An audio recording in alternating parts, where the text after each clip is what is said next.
Bonsoir et bienvenue à cette émission de ce soir. Comme nous l'avons déjà promis depuis le début de l'année 2021, que nous allons procéder à plusieurs émissions en tout cas pour discuter des problématiques qui concernent notre spiritualité, la spiritualité africaine. Et donc, nous allons nous attarder, comme nous l'avons promis, à faire des réflexions. Nous sommes appelés justement à faire des réflexions au quotidien pour savoir notre vécu, pour connaître notre mode de vie, nos origines, d'où nous venons, nous, peuples nègres, peuples noirs, comme on nous a identifiés en tout cas. Mais comme nous avons déjà promis, nous l'avons dit, nous sommes en train de faire une réflexion, des réflexions autour de la spiritualité africaine. Ce sera même le thème de cette émission de ce soir. Car les antennes de médias ne sont pas que pour le divertissement, mais c'est également pour les enseignements. Les enseignements qui sont basés sur des faits vécus, les enseignements qui sont basés sur des faits historiques et des enseignements qui sont basés sur des faits actuels. C'est la raison pour laquelle nous sommes établis en tant que journalistes d'apporter des réflexions sur plusieurs thématiques, les thématiques qui nous préoccupent. C'est ainsi que ce soir, nous allons parler d'une problématique pour laquelle, en tout cas, la plupart des Africains ne font pas très attention. La problématique tourne autour de la spiritualité, bien sûr. Mais la question essentielle ici, c'est de savoir d'où nous venons. D'où nous venons, c'est la question essentielle. Question à laquelle, en tout cas, la plupart des gens ne se la posent pas. Et dans cette émission de réflexion et spiritualité africaine, nous allons débattre sur tout le mois de janvier sur le personnage qui a marqué le continent africain sur le plan spirituel, celui que nous appelons Simon Kimbangu. Simon Kimbangu, nous devons vraiment faire des efforts pour que nous puissions entrer en profondeur et savoir d'où est venu cet homme. La question que l'on se pose toujours, c'est de savoir s'il était Dieu ou prophète africain, ou vice-versa, ou soit il était le Dieu africain, ou soit il était prophète africain. Au regard des écrits, au regard des témoignages que la plupart des gens nous apportent, et au regard aussi du volume, du nombre de gens qui suivent cette prophétie, cet enseignement de Simon Kimbangu, le sujet nous interpelle quand même. C'est la raison pour laquelle nous venons auprès de grand public.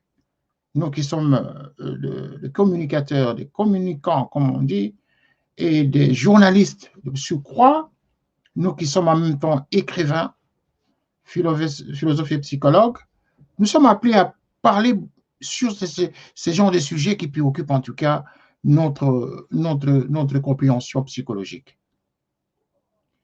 Et pour nous permettre de toujours bien analyser la question de Simon Kimbangu, nous nous appuyons toujours sur un document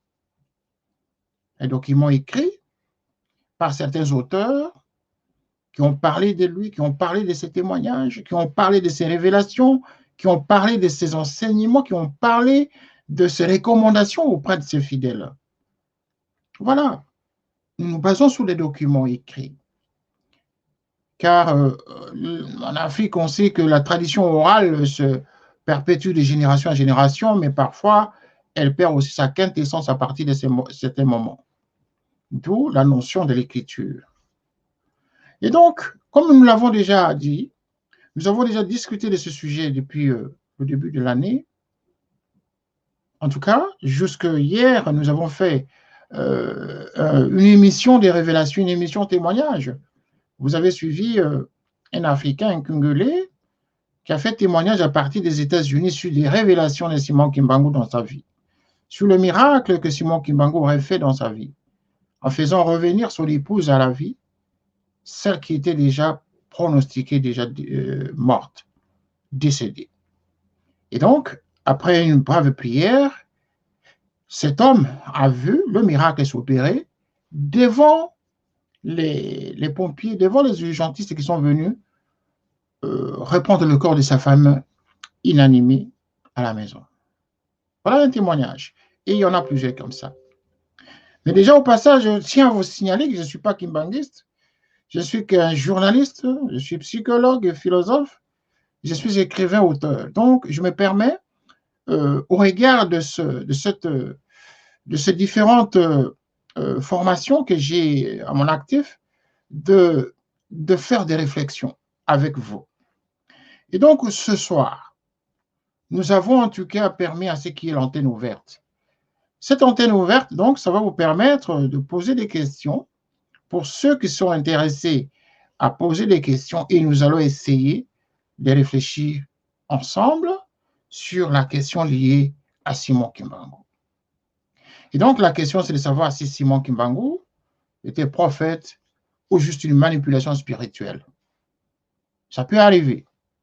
Il peut y avoir que toute une génération de ses contemporains ont fabriqué une histoire qu'ils ont perpétuée de génération en génération. Et donc, arrivé à ceux qui n'ont pas vécu l'époque, ils finissent par croire à une histoire qui aurait été fabriquée. Et donc, moi, ce ne sont pas des affirmations sur la fabrication de l'histoire. Je n'affirme pas, je n'infirme pas, mais j'apporte la matière. Mais avant de commencer, de continuer notre réflexion, je reviens encore sur un texte. Le texte que nous avons évoqué lors de notre émission de la semaine dernière. Un extrait d'un texte ici qui a fait, en tout cas, parler les gens, parce que nous avons reçu, en tout cas, à notre rédaction, plus de 600 messages textos, des emails, en tout cas, nous les avons reçus, parce que les gens avaient voulu savoir cet extrait, ce que ça voulait dire. Et donc, nous allons essayer d'analyser ensemble avec vous. Et pour ceux qui sont kimbanguistes et qui peuvent être en train de suivre cette émission, vous pouvez nous appeler et apporter en tout cas votre éclaircissement pour l'intérêt de ceux qui ne connaissent pas Simon Kimbangu. Je vais lire l'extrait en question, l'extrait pour lequel en tout cas la plupart des gens veulent comprendre sa quintessence, c'est-à-dire sa nuance et son sens profond. Alors, à l'instar de la nature des collaborations qu'il y avait entre Jésus-Christ et Simon Kimbangu, les rencontres et entretiens entre ce dernier et Djangui Ndakutima s'est déroulé. En effet, lorsque Simon Kimbangu fut arrêté le 12 septembre 1921 et déporté à Elisabethville, c'est-à-dire au Katanga, donc presque à 2000 km de sa contrée natale, c'est-à-dire du Bas-Congo, Djangui, son fils, est né en 1918, n'avait que 3 ans d'âge. Simon Kimbangu demeura en déportation jusqu'à son décès en 1951.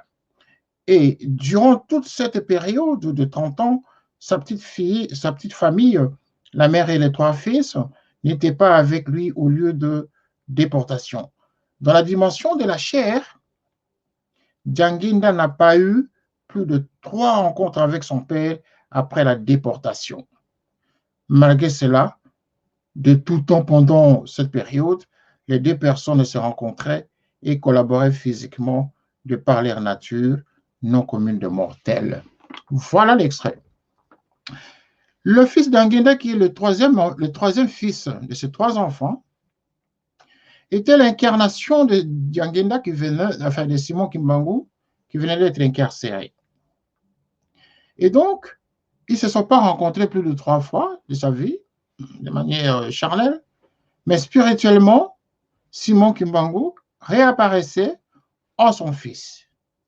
Et d'ailleurs, un peu plus tard, l'extrait nous dit aussi que Simon Kimbangu, même étant en prison, il réapparaissait même dans la cité, évangélisait, parlait aux villageois, alors qu'il était supposé être en prison.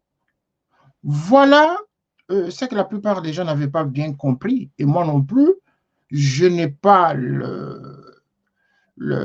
je n'ai pas cette onction spirituelle comme les nantis du kimbanguisme à vous faire comprendre autrement que le sens que nous révèle le texte. C'est-à-dire que autant je lis, autant vous écoutez, et autant vous auriez pu lire pareil texte comme moi je le lis, et c'est à nous d'apporter des réflexions. Est-ce que Simon Kimbangu réellement, ce fut une histoire vraie? Était-elle une invention de l'homme? Voilà, donc la balle est dans votre camp. Essayons de réfléchir là-dessus.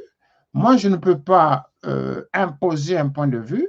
Simplement, ce genre de thématiques mérite que nous puissions tous faire corps pour analyser, pour réfléchir, afin qu'une solution soit quand même trouvée pour l'intérêt des générations futures. Donc, je souhaiterais en tout cas que vous qui nous suivez, la plupart des Kimbanguistes qui sont à travers le monde, essayez de réagir, essayez d'éclairer en tout cas. La photo que vous voyez, c'est justement la photo de Simon Kimbangu en prison. Donc c'est l'unique photo, c'est quand même étrange que cet homme on n'ait pas eu autant de clichés de cet homme, à part celle-là qui est considérée comme une image officielle de cet homme spirituel. Voilà. Donc, essayons de réfléchir là-dessus et pour nous permettre justement de mieux nous imprégner dans l'affaire, j'aurais bien voulu avoir en ligne, là on est en train de nous écrire seulement, mais bon, je souhaiterais que vous appeliez parce qu'en fait, c'est une émission de réflexion sur antenne libre. L'antenne, nous l'avons consacrée en tout cas aujourd'hui pour vous permettre de réagir en direct. Vous pouvez appeler à ce numéro. Nous allons essayer d'échanger ensemble, bon enfant, en train de réfléchir ensemble et sans débat de contradiction ni de débat de polémique. Mais simplement, nous voulons juste essayer de comprendre quelle est cette magie ou cette force qu'il avait en étant en prison et dans sa réincarnation, il apparaissait à l'extérieur, en dehors de la prison, pendant qu'il était supposé être enfermé. Alors qu'en même temps, il se manifestait en son fils, Djanginda, qui n'avait que 3 ans lorsqu'il fut arrêté pour être déporté au Katanga. Voilà. Donc, le débat est lancé. Faisons cette réflexion ensemble. Nous sommes disposés à vous écouter. Nous sommes disposés à réfléchir ensemble. Essayons d'arriver à un moment donné, en tant qu'Africains, d'élever le débat, de sortir des schémas déjà tracés, d'apporter quand même des réflexions sur certaines choses, sur certaines réalités qui nous entourent. Car si nous ne faisons pas des réflexions sur des sujets qui nous concernent, mais à quand est-ce que l'Africain, justement, va prendre possession de sa spiritualité? Car il est vrai que dans différents ouvrages que nous lisons, même sans parler de Simon Kimbangu, il est vrai que l'Africain a une spiritualité. Et cette spiritualité, c'est ce qui fait justement son originalité, qui a été justement entachée par la traite négrière, par la colonisation et par autant de déportations que l'Africain avait connues. Et donc, en même temps, son histoire a été biaisée. Et donc, essayons tous de réfléchir. Essayons tous de mettre de côté les personnalités spirituelles d'abord. Mettons-les de côté, mais essayons de nous poser des questions.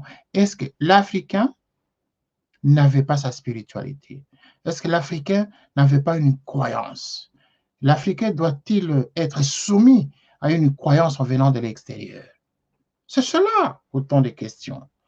Parce que déjà, même pour revenir à Simon Kimbangu, le texte nous dit que même Jésus l'avait reconnu avant qu'il ne soit, avant qu'il ne vienne sur terre. Jésus l'avait reconnu en disant qu'il y aura un prophète. Un siècle plus tôt, il y a cette jeune dame qui est Panvita, qui va mourir, qui était aussi une femme combattante justement de la liberté, de l'esclavagisme, de l'homme noir, et qui fit aussi la jeune d'Arc africaine qui était justement morte dans des conditions atroces par l'esclavagiste d'hier. Et donc, elle aussi avait révélé qu'il y aura un prophète, qu'il y aura quelqu'un qui viendra justement pour libérer l'Afrique spirituellement. Mais tout ça, c'est des gens qui ont écrit. Mais notre génération aujourd'hui, ne sommes-nous pas capables de réfléchir pour nous poser des questions, pour chercher à comprendre si ce qui a été écrit est une réalité? Ces écrits sont-ils des écrits crédibles à considérer? C'est très important parce que nous ne pouvons pas exister sans avoir une spiritualité. Donc, essayons justement de réfléchir ensemble. Posons-nous tous des questions de savoir pourquoi est-ce que l'homme noir, à un moment donné, s'est senti obligé de se révolter. C'est cela. Pourquoi, à partir de certains moments, l'homme noir s'est senti obligé de chercher sa liberté, de casser les chaînes et de se dire, je demande ma liberté, sortir de l'oppression. C'est justement parce qu'il y avait une force en l'homme noir d'exiger justement sa liberté. Donc, cette liberté, c'est l'émanation d'une force spirituelle. C'est l'émanation également de la transcendance humaine, de la manière dont l'homme noir, avec les dieux qui l'entourent, justement, ont réussi à vivifier son être pour lui permettre de quitter les chaînes de l'oppression. Et donc, nous ne pouvons pas, étant intellectuels, peu importe ce que nous sommes, nous pouvons exprimer notre ras-le-bol à partir de certains moments. Donc, cherchons à savoir qui nous sommes. Cherchons à savoir où nous allons et surtout cherchons à savoir d'où nous venons. Une fois qu'on aura cherché à faire une étude là-dessus, que chacun dans sa conscience aurait compris d'où il vient, où il est et où il va, nous aurons résolu l'équation. Mais lorsque nous allons à sens dispersé, lorsque nous mettons les bâtons dans les roues, même au niveau des croyances, ben voilà, c'est ce qui justement fait freiner l'Afrique pour son développement. Donc, essayons de partager des sujets aussi simples que celui-ci, des sujets aussi simples que ce dont nous expliquons par exemple ce soir, mérite qu'on en parle, mérite qu'on partage, que chacun lève la voix là où il est pour dire, voilà ma réflexion. Il s'agit de la réflexion. Faisons de la réflexion. Posons-nous des questions. Est-ce que nous avons une identité spirituelle? Est-ce que l'Afrique a une identité spirituelle? Mais cette identité spirituelle, il faut la défendre. Il faut l'exprimer. Il faut sortir des sentiers battus. Il faut se dire à un moment donné, ce chemin n'est pas le mien. Il faut s'interroger, il faut se dire, cette direction n'est pas la mienne, n'est pas la nôtre. Traçons ce qui est le chemin propre à notre identité. Parce que nous avons une identité. Ce n'est pas pour autant que nous régnons l'être humain en général dans sa globalité, mais il est vrai que Dieu a créé des races. Nous sommes uniques, mais nous sommes différents. C'est autant nous sommes différents sur le point de vue race que Dieu seul sait pourquoi nous sommes différents. Et c'est ça déjà le miracle de Dieu. Et nous avons créé différents, mais uniques. Chacun unique en son genre, mais nous convergeons spirituellement vers Dieu, vers lui le Créateur. Il y a un Créateur. Mais pour chaque peuple, il est vrai que pour chaque peuple, il y a des révélateurs, il y a des prophètes, il y a des messies, il y a des envoyés, il y a des évangélistes qui prêchent justement la parole de Dieu. Mais pour ce qui nous concerne, nous, Africains, nous avons notre spiritualité, quoi qu'il arrive. Nous avons nos prophètes à nous. Nous avons quand même cette de révélations qui sont passées à travers des prophètes que Dieu avait envoyés dans nos contrées africaines. Donc, nous sommes en pleine réflexion essayons de réfléchir. Au lieu de nous écrire comme vous le faites, ça serait mieux que vous preniez le courage de prendre le téléphone et d'appeler sur notre studio ici et nous allons échanger. Ne vous gênez pas, je vois déjà, il y a beaucoup de gens qui sont en train d'écrire, qui préfèrent écrire, mais je suppose que je viens d'annoncer que vous pouvez avoir le courage d'appeler. C'est un numéro WhatsApp en fait, hein. Le numéro que vous voyez à l'écran, c'est un numéro WhatsApp. Vous pouvez juste le composer à travers WhatsApp et ça arrive ici sur le studio de Télé Saturne et nous allons essayer de discuter. À travers notre chaîne, justement, Télé Saturne et Canal Africa 54, nous faisons plusieurs émissions. Il y a plusieurs émissions.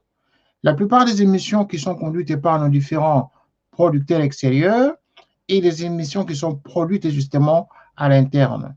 Donc, nous avons plusieurs émissions et la plupart des émissions de ce genre, votre humble serviteur les conduit et d'autres émissions qui sont en différé sont déjà dans notre playlist et ça passe pour la chaîne Canal Africa 54 qui est suivie à travers le monde par le biais de satellites et par des bouquets africains et bouquets d'Europe. Donc, vous pouvez suivre en tout cas nos programmes différemment. Soit vous avez le bouquet, vous pouvez suivre nos programmes sur Canal Africa 54, qui est notre chaîne, également sur Télé Saturne, qui passe sur les différentes plateformes. Et Télé Saturne, justement, c'est une chaîne uniquement info, où nous passons des magazines info et des débats de ce genre. Et donc, d'ici 3-4 mois, la chaîne va monter en puissance parce que nous allons basculer vers le bouquet de Canal Horizon en Afrique. Donc, Canal Plus plutôt. Donc, vous allez suivre la chaîne avec une programmation beaucoup plus élaborée, justement, sur le continent. Mais pour le moment, nous sommes en train juste de chauffer l'antenne, justement, pendant 3-4 mois, pour nous permettre en tout cas à toutes les équipes de rentrer dans le bain. Et comme vous savez, nous sommes en train de traverser un moment difficile. La situation sanitaire est en train de frapper le monde. Et donc, pour le moment, les équipes travaillent justement à distance. Et c'est la raison pour laquelle il est difficile d'avoir un grand nombre au studio. Et là, au niveau de la régie, nous avons moins de 10 personnes qui gèrent la régie pour le moment. Donc, Télé Saturne, c'est votre chaîne. Nous faisons ce genre de programme pour l'information au quotidien sur plusieurs sujets. Et donc, vous pouvez donc nous suivre chaque soir. Vous pouvez également nous proposer des sujets à débattre. Vous pouvez nous proposer des sujets à débattre et nous allons élever le débat un peu plus, en tout cas, au niveau, à permettre à ce que le grand nombre puisse comprendre les différentes thématiques, justement, qui gouvernent le monde. Donc, il est très important que vous compreniez la nécessité des débats, l'importance, justement, des programmes, en tout cas, liés à l'information. Et donc, ici, nous ne sommes pas en train de parler politique.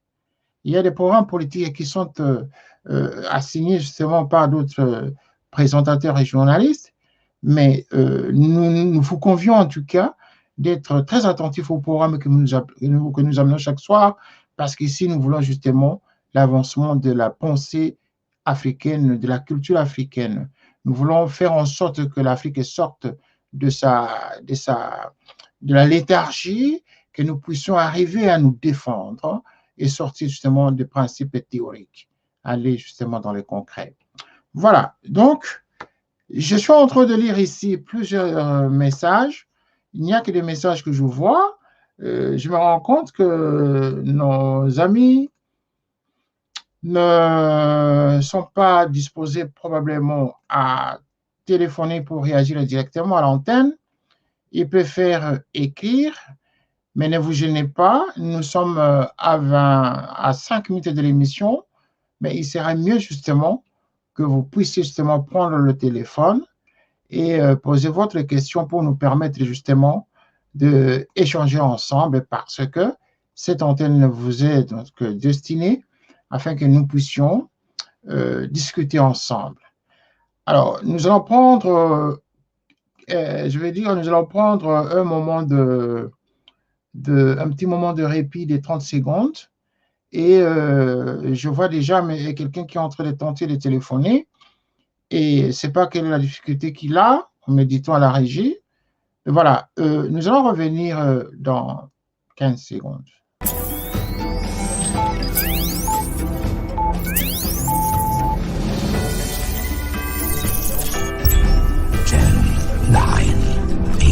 7, 6, 5, 4, 3, 2, 1, 0.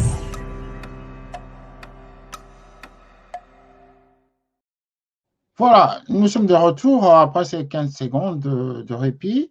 Nous avons justement une dame là qui est en train de nous appeler, mais il est tout le temps coupé. Mais je vois que c'est un appel qui vient des États-Unis, là. Hein. C'est un appel qui vient des États-Unis, mais ça coupe.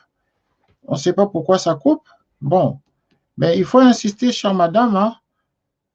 Il faut insister. C'est une dame. Bon, elle est en train d'écrire un message. Voilà, je vais quand même, pendant ces 4 minutes qui nous restent d'émission, je vais essayer de lire rapidement, parce que là, j'ai une trentaine de réactions qui tombent à l'écran. Une trentaine de réactions. Donc, la première, c'est Madame Céline. Madame Céline est en train de dire que, bon, voilà, Monsieur René Kitoko, vous savez, votre façon de faire l'émission est tellement professionnelle que parfois, il est difficile de vous appeler comme ça. Nous préférons d'abord vous écouter. Ah, d'accord. Bon, ça, ce n'est qu'un point de vue. Hein. Je respecte votre point de vue. Si vous trouvez que mon manière de faire est très professionnelle, bon, simplement, bon, je ne sais pas à quel niveau ce professionnalisme vous l'avez détecté. Merci. Voilà, mais ici, il est question, madame, d'entrer directement dans le bain, de poser la question. Comme ça, au moins, vous allez vérifier ce professionnalisme en échangeant ensemble avec nous. Voilà, autant nous aimerions aussi savoir votre point de vue sur le sujet de ce soir. Voilà. Alors, deuxième réaction, là, je suis en train de lire le texte comme on voit à la régie. Voilà. Et donc, là, c'est monsieur. Oh là là, Côte d'Ivoire, Côte d'Ivoire. OK, monsieur Aka. Monsieur Kitoko, je vous suis à Abidjan. Je vous suis à Abidjan, je suis votre émission de dimanche, même l'émission de la semaine dernière. J'ai beaucoup aimé l'émission politique que vous avez fait avec qui là? Ah, la Centrafrique, oui. Oui, avec l'ex-ministre centrafricain. J'ai suivi cette émission, c'était intéressant. Mais pour ce soir, je n'ai pas de questions. Laissez-moi me renseigner un peu plus sur Simon Kimbangu. Je reviendrai la semaine prochainement pour poser des questions en live. OK, merci, monsieur. Voilà, monsieur Aka. Merci de regarder à partir d'Abidjan. C'est très bien. Et je suis flatté que vous ayez suivi les émissions de Télé Saturne. En tout cas, c'est une très bonne chose pour nous. Merci en tout cas. Et d'ailleurs, même toute l'équipe vous remercie pour avoir suivi nos émissions. Alors, troisième texte que je vois, c'est Madame Olga de la Belgique. Voilà.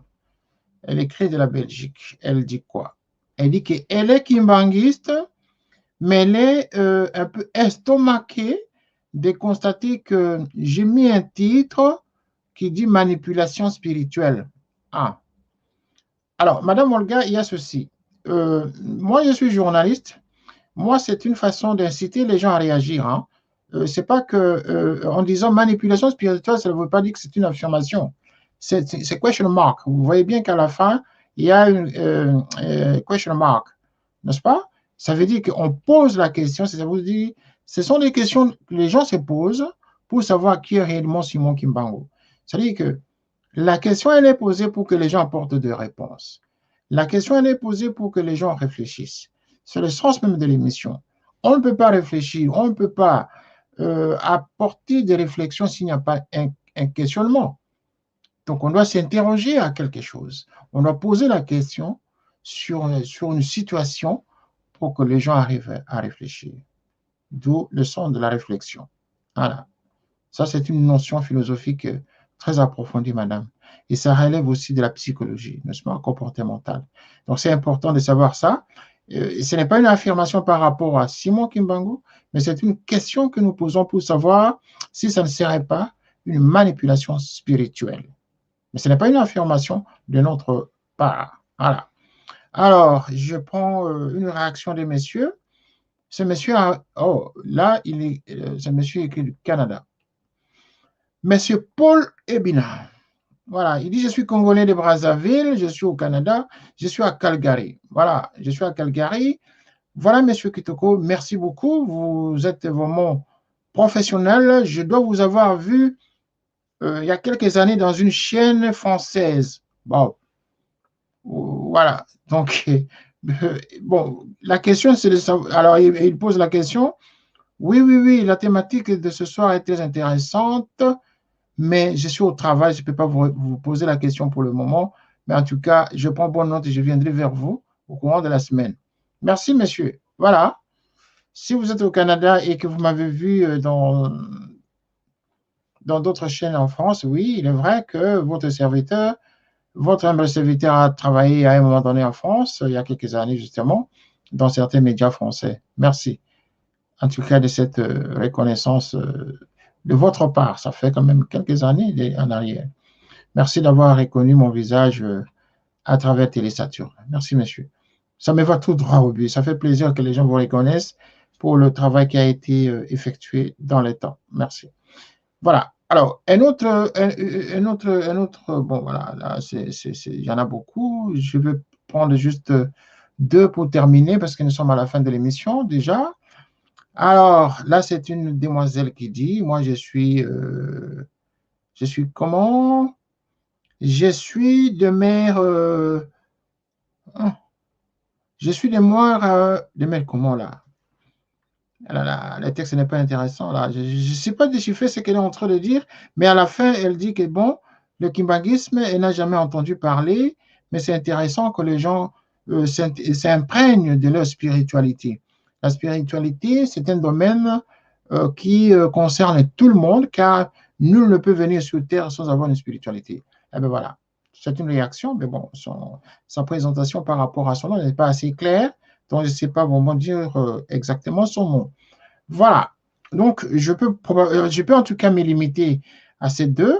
J'ai l'impression que vous n'avez pas eu la possibilité probablement d'appeler pour réagir directement à l'émission.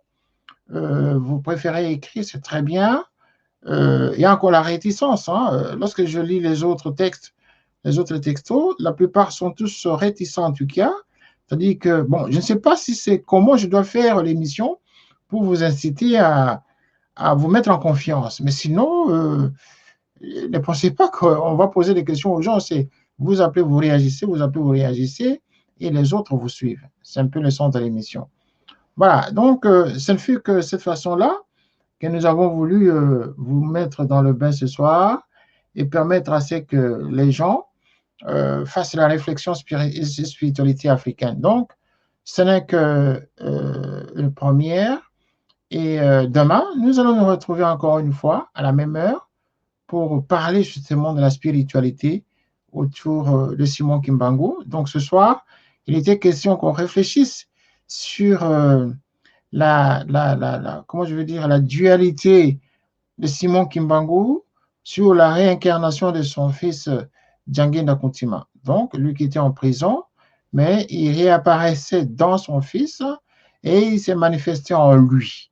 Donc, la question, c'était de savoir si cet extrait-là, cet enseignement, n'est-ce pas, est un enseignement à prendre en compte, à prendre en considération.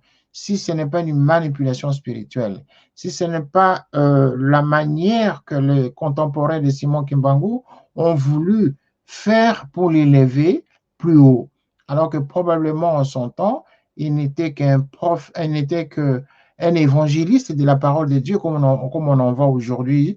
Et aujourd'hui, on peut voir aussi des pasteurs qui font guérir les gens, qui font des miracles. Mais ce n'est pas pour autant que ces pasteurs deviennent des dieux.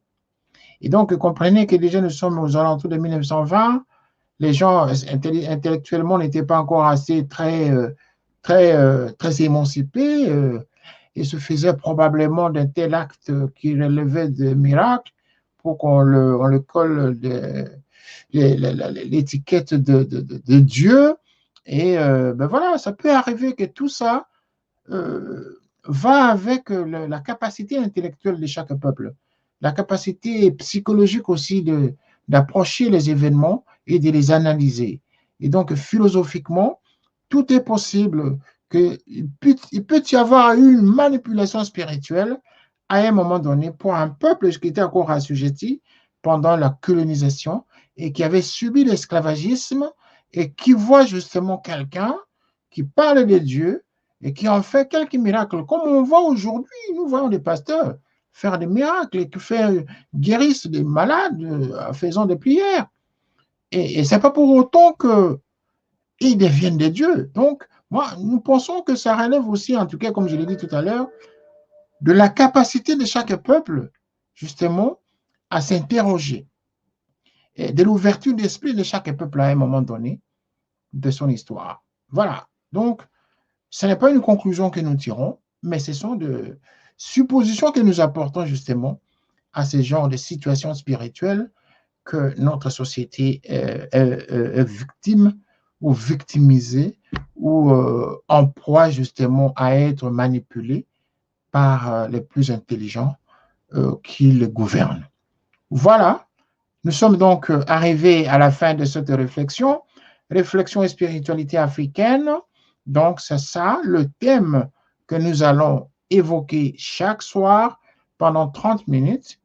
Et si il y a, par exemple, des interventions, là, nous pourrions aller au-delà de 30 minutes. Mais sinon, c'est une émission d'antenne libre où nous devons justement réfléchir ensemble. Voilà, j'espère que vous avez été interpellé à travers cette réflexion de ce soir et j'espère en tout cas de tout cœur que vous allez être avec nous, que vous allez supporter cette façon de faire la télé, cette façon de réfléchir aux différentes thématiques. Et nous espérons également de votre part la fidélité. Parce que vous savez, pour parler de notre spiritualité, nous avons besoin de la fidélité. Et nous avons besoin de vous. Nous avons besoin de vos suggestions, car nous pouvons tout faire sans vous. Nous ne pourrions pas. La preuve, là, nous avons un système qui nous permet de recevoir les textos sans pouvoir les afficher. Donc, nous recevons les textos autrement, via le mail et le WhatsApp. Et donc, nous avons une trentaine déjà. Nous allons les traiter et probablement, lorsque vous aurez à poser des questions en live, nous allons pouvoir discuter avec vous ensemble. Mais pendant ce temps, je vous remercie en tout cas d'avoir été des nôtres ce soir et à demain pour le même programme. Merci pour vous. Merci pour toute l'équipe qui m'entoure ce soir et à très bientôt pour une nouvelle édition. Au revoir.